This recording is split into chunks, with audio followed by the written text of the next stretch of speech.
आज की कहानी है सबसे बड़ा पुण्य। नमस्ते दोस्तों, MS वीरा वॉइस में आपका स्वागत है। चलो शुरू करते हैं ये कहानी।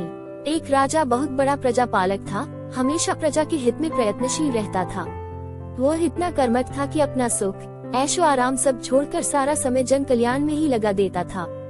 यहाँ तक कि जो मोक्ष का साधन है अर्थात भगवत भजन, उसके लिए भी वह समय नहीं निकाल पाता था। एक सुबह राजा वन की तरफ भ्रमण करने के लिए जा रहा था कि उसे एक देव के दर्शन हुए। राजा ने देव को प्रणाम करते हुए उनका अभिनंदन किया और देव के हाथों में एक लंबी चौड़ी पुस्तक देखकर उनसे पूछा, महाराज आपके हाथ में यह क्या है?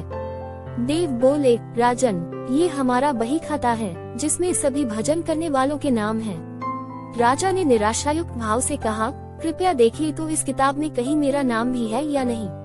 देव महाराज किताब का एक एक पृष्ठ खोदने लगे, परंतु राजा का नाम कहीं भी नजर नहीं आया। राजा ने देव को चिंतित देखकर कहा, महाराज आप चिंतित ना हो, आपके ढूंढने में कोई भी कमी नहीं है। वास्तव में ये मेरा दुर्भाग्य है कि मैं भजन कीर्तन के लिए समय नहीं निकाल पाता और इसीलिए मेरा नाम यहाँ नहीं है। उस दिन राजा के मन में आत्मग्लानि सी उत्पन्न हुई, लेकिन इसके बावजूद उन्होंने इसे नजरअंदाज कर दिया और पुनः परोपकार की भावना लिए दूसरों की सेवा करने में लग गए। कुछ दिन बाद राजा फिर सुबह वन की तरफ टहलने के लिए निकले तो उन्हें वही देव महाराज के दर्शन हुए। इस बार भी उनके हाथ में एक पुस्तक थी। इस पुस्तक के रंग और आकार में बहुत भेद था और यह पहली वाली से काफी छोटी भी थी। राजा ने फिर उन्हें प्रणाम करते हुए पूछा, महाराज आज कौन सा बही खाता आपने हाथों में लिया हुआ है? देव ने कहा, राजन आज के बही खाते में उन लोगों का नाम लिखा है जो ईश्वर को सबसे अधिक प्रिय हैं। राजा ने कहा, कितने भाग्यशाली होंगे वे लोग, निश्चित ही वे दिन रात भगवत भजन में लीन रहते होंगे। क्या इस पुस्तक में कोई मेरे राज्य का भी नागरिक है?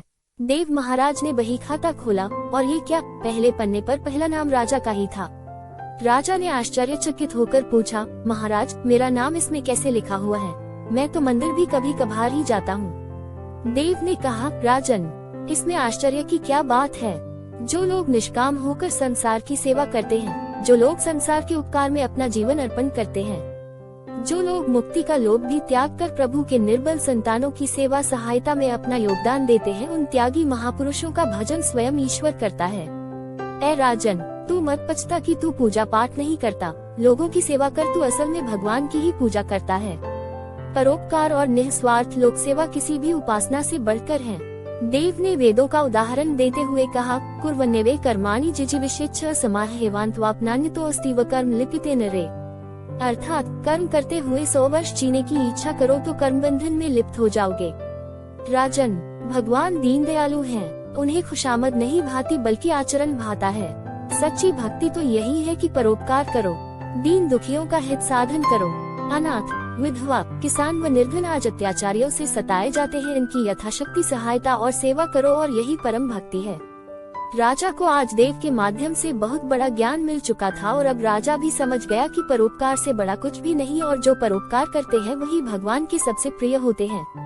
मित्रों, जो व्यक्ति निस्वार्थ भाव से लोगों की सेवा करने के लिए आगे आते हैं, परमात्मा हर समय उनके कल्याण के लिए यत्न करता है। हमारे पूर्वजों ने कहा भी है, परोपकाराय पुण्याय भवति, अर्थात दूसरों के लिए जीना, दूसरों की सेवा को ही पूजा समझकर कर्म करना, परोपकार के लिए अपने जीवन को सार्थक बनाना ही सबसे बड़ा पुण्य है। और जब आप भी ऐसा करेंगे तो स्वतः ही आप वह ईश्वर के प्रिय भक्तों में शामिल हो जाएंगे। अगर आप हमारे चैनल में नए हैं तो चैनल को सब्सक्राइब, लाइक और ज्यादा से ज्यादा शेयर करो। Thanks for watching.